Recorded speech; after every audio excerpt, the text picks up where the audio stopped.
Estamos iniciando a conversa de geração, participação do Eduardo Costa, do sociólogo Luiz Flávio Sapori e da nossa colunista de economia, Rita Mundim. Você, ouvinte da Itatiaia, também é participante da conversa de geração pelas suas opiniões pelo WhatsApp. 99996-7074. 99996-7074. Mande a sua opinião em mensagem de texto. Não se esqueça de colocar o seu nome e o bairro ou a cidade de onde você está falando. Operação em favela do Rio de Janeiro provoca intenso tiroteio. 25 mortos.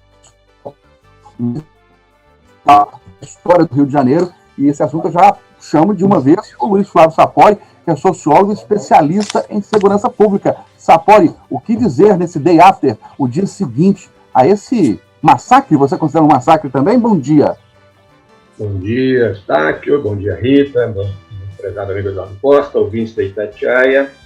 Bom, não há dúvida que é um massacre, né?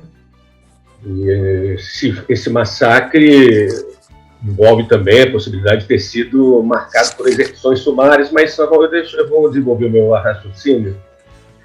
Bom, em primeiro lugar, Eustáquio, não há motivo de comemoração do que aconteceu ontem no Rio de Janeiro. Né? Na verdade, do ponto de vista técnico, do ponto de vista operacional da segurança pública, eu diria que essa operação de ontem ela foi um verdadeiro fracasso. Ela foi um fiasco do ponto de vista técnico. Uma operação, né, da Polícia Civil, vamos deixar claro, não era da Polícia Militar, né, era da Polícia Civil, de uma unidade especializada da Polícia Civil.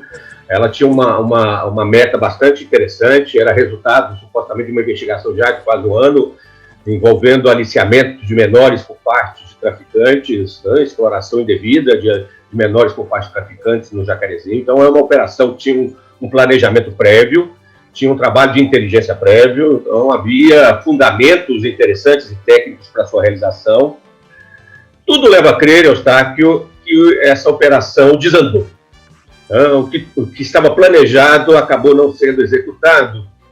E até onde eu fiquei sabendo, e até onde tem sido noticiado, a operação começou a desandar quando, infelizmente, o policial civil, né, o investigador da Polícia Civil, inclusive um investigador muito qualificado, morreu. Ele recebeu um tiro na cabeça quando a operação estava se iniciando, quando o caveirão da Polícia Civil estava tentando desmontar alguns obstáculos que geralmente, né, isso é muito comum na favela do Rio, os traficantes colocam. Infelizmente, esse policial civil foi alvejado. É importante a gente, né, chamar atenção para isso. Teve um policial, né, muito qualificado, muito respeitado, vítima, né, dessa tragédia, né, dessa chacina. E a partir daí, Eustáquio, tudo leva a crer que isso foi o que aconteceu. Essa, inclusive, é a minha hipótese. A partir da morte trágica desse policial civil, o que tinha sido planejado ontem, que seria um trabalho focado, bem focalizado, bem definido, de prisão de alguns traficantes e de apreensão de arma de fogo, não aconteceu. O fígado prevaleceu sobre o cérebro.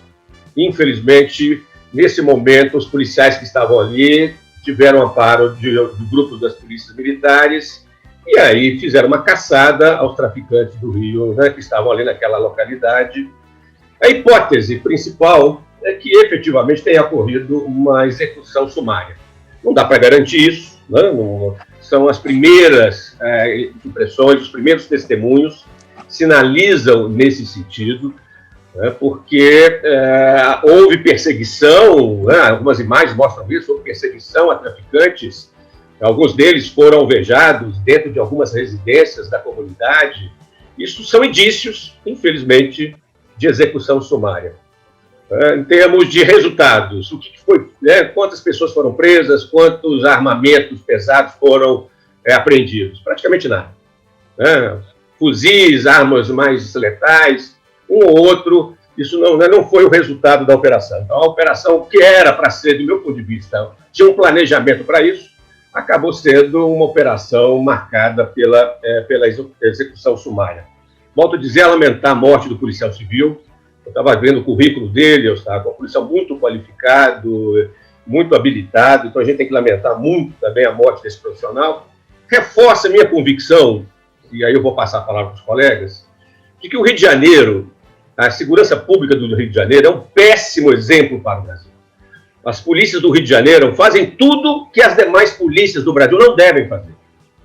As polícias do Rio de Janeiro demonstram qual é a pior maneira de enfrentar o tráfico de drogas, ou seja, através do enfrentamento, através do confronto direto, da troca de tiros, onde morrem pessoas de um lado, morrem policiais, onde a comunidade, os moradores ficam tutelados, amedrontados, onde balas perdidas, ontem, quase vítimas inocentes no metrô sofreram com isso, foi por pouco que a tragédia ainda não foi maior. Então, o Rio de Janeiro, as polícias do Rio de Janeiro mostram a maneira mais irracional, mais incompetente, de lidar com o tráfico de drogas, que, infelizmente, perpassa boa parte das nossas cidades. A política do enfrentamento, a política do confronto direto, que eles fazem há mais de 30 anos. Eduardo Costa acompanha esse tema e sabe muito bem do que nós estamos falando. Desde a década de 80, 90, a Polícia do Rio faz isso. É uma verdadeira guerra particular, que não resulta em nada, resulta em mortes. Morte de ambos os lados, morte de inocentes. O tráfico não diminuiu, tá, nesses 30 anos. O tráfico continua forte. O Jacarezinho é dominado pelo Comando Vermelho.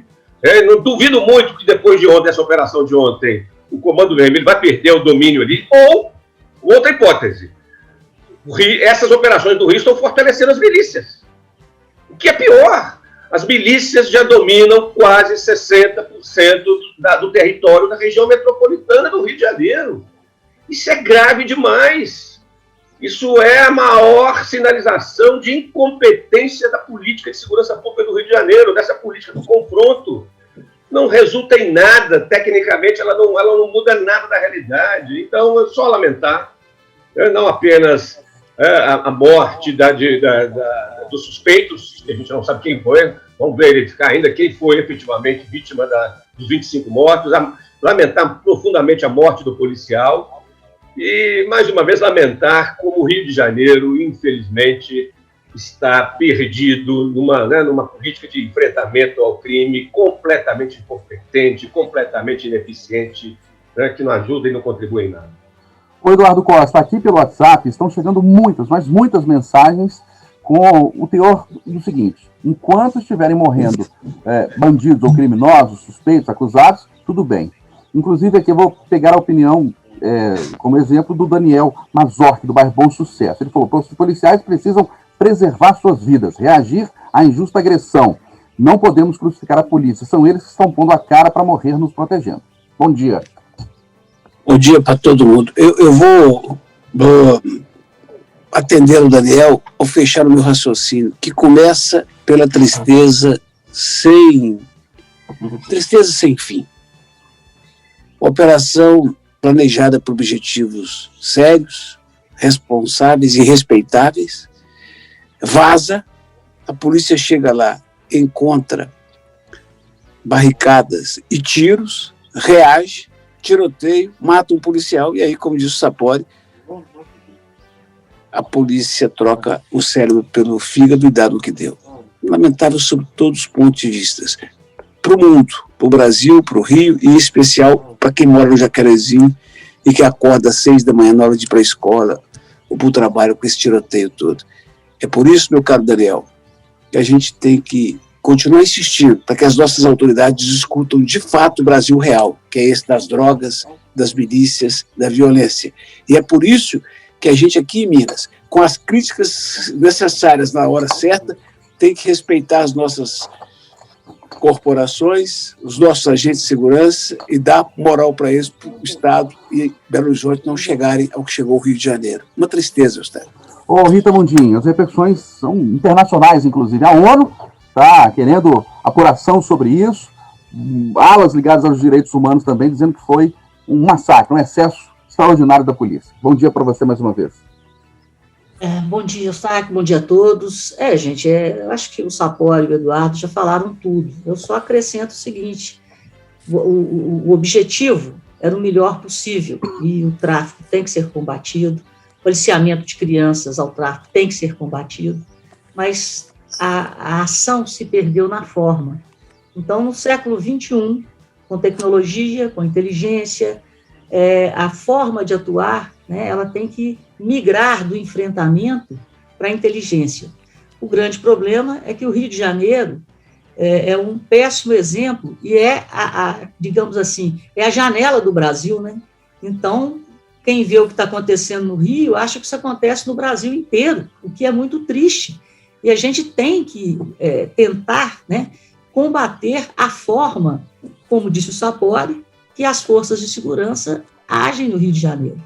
E isso torna o Brasil cada vez mais criticado e mal visto, né, no cenário internacional, e a gente fica aqui, né, refém de milícias, no caso da população do Rio de Janeiro, e é lamentável que a forma como aconteceu tenha impedido o sucesso daquilo que poderia ser o início de uma nova maneira de enfrentamento ao tráfico no Rio de Janeiro. Então, quer dizer, a ideia era boa, era uma operação depois de muito tempo, mas a forma jogou tudo na lata de lixo e deu no que deu. Eduardo Costa, voltando aqui para Belo Horizonte, a capital mineira oficializa novos horários para o comércio, mas o setor de bares e restaurantes diz que a ampliação é insuficiente, até 7 horas da noite não adianta.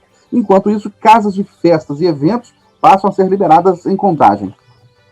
Pois é, eu compreendo o Matheus e seus companheiros de bares e restaurantes, compreendo perfeitamente a angústia, o desespero, as falências, as contas batendo na porta, mas sabe, sabe o copo pela metade? Eu quero comemorar que tem a metade dele cheio. A gente está evoluindo, os números estão bons, a gente percebe que agora, nessa estiagem, dá para, por exemplo, um hospital público ou privado, fazer um revezamento de enfermeiras, de técnicos de enfermagem, de médicos, para dar uma descansadinha. Se a tal da terceira onda vier, queira Deus, a gente já vai estar mais preparado com insumos, o secretário da capital disse que vai, a gente vai ter uma estrutura, mas tomara que não venha, e depende de nós, quem for visitar a mamãe no domingo, que faça um teste antes de Covid, e que fique do outro lado da mesa, não precisa agarrar tanto mamãe. Visitar é importante, né, Eustáquio? Nós que não temos, nós sabemos a falta que faz. Mas fica do outro lado da mesa, proseia um tiquinho e vai embora para casa. Eu também não acho o fim do mundo essa história de que não funcionar no domingo. Não, vamos voltar devagarinho. Gente, eu sinto que nós estamos por pouco tempo para poder ser felizes de novo. Então, vamos viver cada dia de uma vez. Rita Mundinho, você acha que ficou de bom tamanho o que a prefeitura anunciou ontem? Os bares e restaurantes até 7 horas da noite, feiras voltando, clubes voltando. Olha, Eustáquio, eu acho que o problema dos bares e restaurantes, do meu ponto de vista, poderia haver uma maior flexibilização, desde que houvesse uma restrição na venda de bebidas alcoólicas. Porque o grande problema na aglomeração, você vai tomar uma cervejinha, toma um vinho, e aí tira a máscara, as pessoas se empolgam, aí tem uma partida de futebol, vai todo mundo para querer assistir o futebol junto. O problema é a socialização do álcool. E a socialização do álcool acontece com uma perda de consciência das pessoas mesmo. Elas se deixam levar e extrapolam os protocolos de medidas sanitárias. Então, eu sou a favor, mas desde que haja uma restrição às bebidas alcoólicas, dependendo do horário. São Paulo estão fazendo jogo 10 horas da noite, para não ter aglomeração em bar. Ô, Sapori, você acha que ficou de bom tamanho o que a prefeitura anunciou? Sim, não há dúvida. A gente conversou sobre isso aqui ontem, né? Falamos sobre até a possibilidade da extensão dos horários dos bares e restaurantes, mas, como bem disse o Eduardo e a Rita, dentro do possível, dentro, né, da estratégia da prefeitura, né, no planejamento técnico, né, analisando os dados, foi um avanço, né, é um passo adiante. É compreensível a angústia dos comerciantes do setor de bares, né, restaurantes, as perdas desse setor, eu não consigo nem imaginar, né, quantos bares, quantos restaurantes estão sendo fechados, né, na capital e no estado, no país como todo, em função da crise da pandemia. Mas a gente tem que entender que a situação tem que ser cautelosa. A sugestão da Rita é interessante, né, de pensar restrições ao consumo de bebida alcoólica, ampliando o horário de funcionamento, até, né, como algumas cidades têm feito, Rita, define o horário até 11 horas da noite, ou até meia-noite, né, ou até 10 horas da noite, talvez seja uma alternativa interessante, não sei o que o Eduardo também acha. O que me parece ainda preocupante é esse descompasso, por exemplo, a notícia de que Contagem vai permitir festas, não é isso? Eu vi já está permitindo festas, Belo Horizonte não, festas e eventos, e Belo Horizonte não.